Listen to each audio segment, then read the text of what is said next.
Episode की शुरुआत ठीक वहीं से होती है जहाँ से हमारा लास्ट एपिसोड एंड हुआ था। यहाँ पे ऑल माइट बोल रहा होता है कि डेकू, मैं फील कर पा रहा हूँ कि तुम वन फॉर ऑल के पुराने बिल्डर से बात कर रहे हो।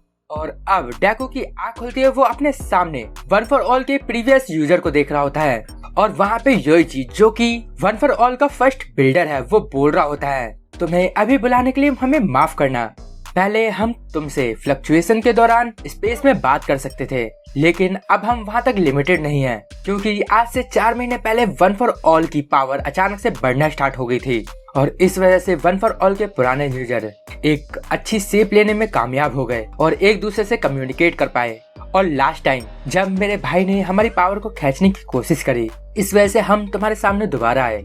ये सुन के डेकू वहाँ पे बोलने की कोशिश करता है, बट वहाँ पे उसका मुंह दिखाई नहीं देता। और ये देखने के बाद डेकू गुजरा होता है, पिछली बार तो मैं कुछ बोलने में कामयाब हुआ था। और इसके बाद वो थोड़ा ही सही दूसरे लोगों से बात कर पाता है और वो उनसे पूछता है कि आप सब मुझसे क्या बात करना चाहते हो।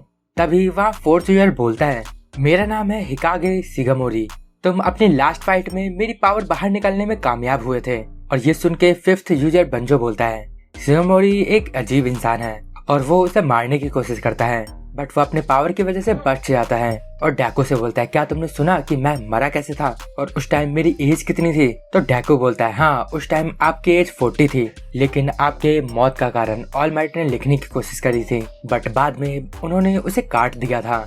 तो शिगामोरी बोलता है, मैं ओल्ड एज के कारण मारा गया था। तो डेकू बोलता है, कोई 40 की एज में ओल्ड होके मर कैसे सकता है? तो शिगामोरी बोलता है, मुझे और डिंजो को नहीं पता है कि हम लोग मरे कैसे थे, ये बात हमें यागी की वजह से ही पता चली है। और एक normal human one for all की पावर को ज्यादा देर तक रख नहीं सकता, इस वजह से यागी के बाद सिर्फ मैं ही था जिसने वन फॉर ऑल की पावर को सबसे ज्यादा देर तक रखा। 18 साल तक मैं उस पावर से भागता रहा और इसी वजह से जिंदगी के आखिरी समय में मेरे फेस पे ये क्रैक आ गया। शायद मैं ज्यादा ट्रेनिंग नहीं कर रहा था या फिर ये किसी डिजीज की वजह से हुआ है, लेकिन जब यागी ने मेरी रिपोर्ट को देखा तब उसे सच का पता चला। ओल्ड एज एक ही बॉडी में ज्यादा क्वर्क रखने की वजह से होता है, जो कि हमारी लाइफ स्पैन को कम कर देता है। इस वजह से तुम जल्द ही बूढ़े होकर मारे जा सकते हो। तो डेकू पूछता है, लेकिन ऑल माइट ने तो इसे काफी समय तक रखा था, जबकि उसकी पावर भी ज्यादा थी। तो योइची बोलता है, हम तुम्हें यही बताने वाले थे कि बाकी लोग वन फॉर ऑल को ज्यादा देर तक नहीं रख पाए और लड़ाई के समय ही मारे गए। तो हमने सोचा कि शिगामोरी के पास ऐसा क्या था जो कि हमारे पास नहीं था। तो डेकू को याद आता है कि ऑल माइट के पास भी क्वर्क नहीं था और वहाँ योइची भी बोलता है, तुम सही बोल रहे हो, यागी ने भी हमें यही इन्फॉर्मेशन दी थी, जिसकी कॉन्शियसनेस अभी वन फॉर ऑल के अंदर है। एक वेसल जिसमें उसका क्वर्क उसके जन्म के साथ ही रखा गया, वो वन फॉर ऑल की पूरी पावर को एक्सेप्ट नहीं कर सकता और अंत में जाके वो टूट जाता है, जैसा कि फोर्थ यूजर के साथ हुआ था। वो अकेला 40 साल तक वन फॉर ऑल को रखने में कामयाब हुआ था क्योंकि उसका वेसल पहले से ही खाली था, जिसके अंदर पूरी तरीके से वन फॉर ऑल फिट हो गई थी। ये सुन के डेकू बोलता है, तो अब मुझे पुराने यूएस के क्वर्क सामने दिखने लगे हैं, तो क्या अब मैं इस क्वर्क को दूसरे आदमी को नहीं दे सकता? तो योइची बोलता है, तब तक तुम नहीं दे सकते जब तक कोई ऐसा सामने ना आए जिसके पास कोई क्वर्क ना हो। और दूसरी तरफ बंजो बोलता है, मुझे लगता है तुम ही वन फॉर ऑल के आखिरी यूजर हो। तभी सुमोरा डेकू से पूछती है, क्या तुम शिगाराकी को मार पाओगे? क्योंकि जब तुमने उसका फेस देखा था तब तुम्हें लगा कि वो तुमसे मदद मांग रहा है, लेकिन हमने उसकी आंखों में नफरत के अलावा कुछ भी नहीं देखा, क्योंकि ऑल फॉर वन ने उसे इसी तरीके से बड़ा किया है ताकि वो एक दिन उसकी फिजिकल बॉडी और उसका माइंड चुरा पाए। तभी बंजो बोलता है, ऑल फॉर वन ने मुझसे और मेरे जूनियर से हमारे क्वर्क लेने की कोशिश करी, बट वो दोनों बार ही फेल हुआ था, क्योंकि वन फॉर ऑल को हराने के लिए किसी को भी बहुत ज्यादा स्ट्रॉन्ग इमोशन चाहिए होते हैं, जो कि एक इंसान के बस की तो बात नहीं। शायद वो शिगाराकी की नफरत को यूज करके वन फॉर ऑल को हथियाना चाहे। तभी सिमोरा बोलती है, शिगाराकी मेरा ग्रैंडसन है, ऑल फॉर वन को हराने के लिए मैंने अपने बेटे को छोड़ दिया था और उसका ये रिजल्ट निकला। तो इस वजह से वो एक बार इवल मॉन्स्टर में बदल गया तो उसे कोई भी नहीं रोक सकता।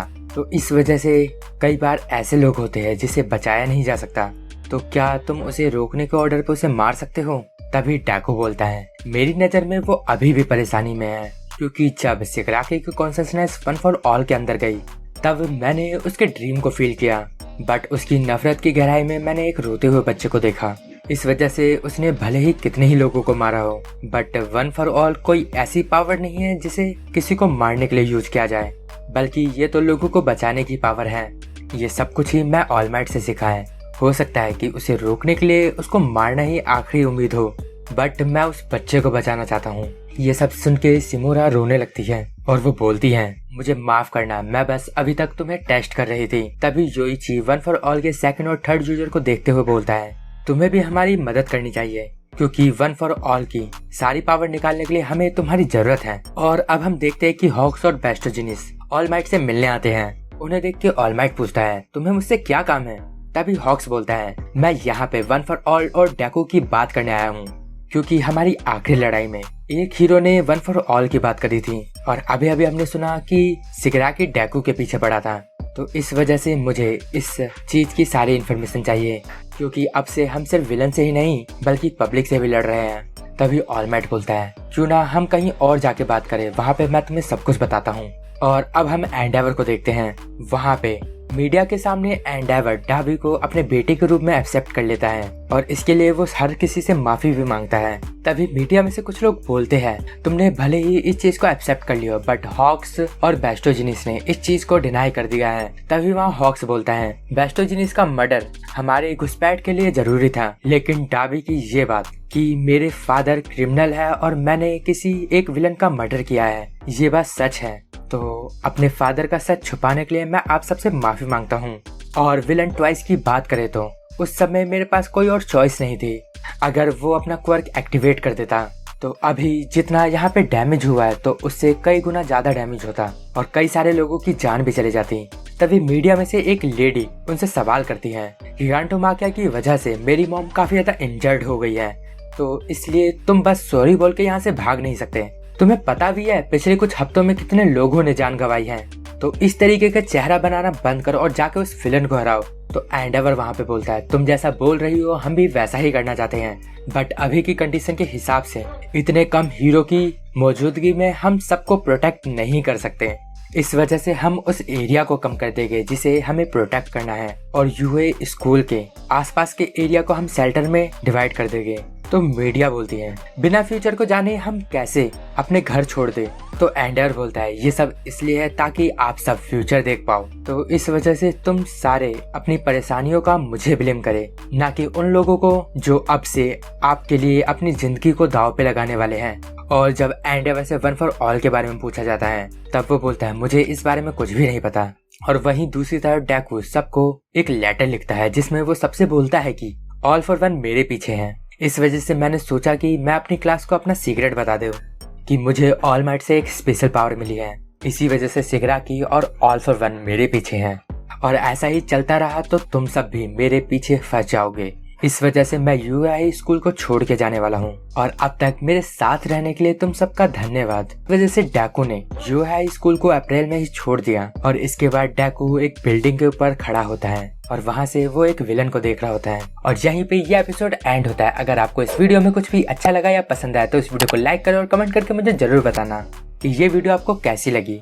और अभी तक आपने चैनल को सब्सक्राइब नहीं किया तो सबसे पहले जाकर इस चैनल को सब्सक्राइब कर दो, बेल आइकन को जरूर दबाएं, इससे आपके पास नोटिफिकेशन आती रहेगी। तो अब मैं मिलूंगा आपको नेक्स्ट वीडियो में, तब तक के लिए गुड बाय, सायोनारा।